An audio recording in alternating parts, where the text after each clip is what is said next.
Það að annast fósturbarn sem að þarf á heimili að halda, það getur verið flókið hlutverk en allir fá góðan undirbúning hjá okkur á Barna- og fjölskyldustofu þar sem að við höfum það hlutverk að fræða og styðja við fólk sem að vill koma í þetta ferli að gerast fósturforeldrar.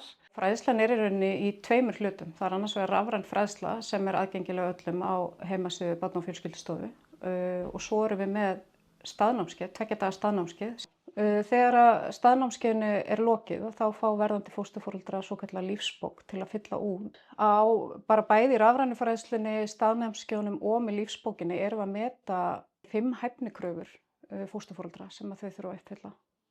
Það er að annast og ala upp barn, að koma til móts við þarfir barna og taka á misfellum í þroskaferli barnsins, að styðja tengsl milli barns og fjölskyldu þess, að stuðla að því að barn geti myndað traust, varanleg og þroskandi tengsl, samvinna við barnaverndarþjónustu, kynforeldra og aðra sem koma að umönnun barnsins. Að loknu mati þá sendum við umsögn til Gæða- og eftirlitsstofnunar.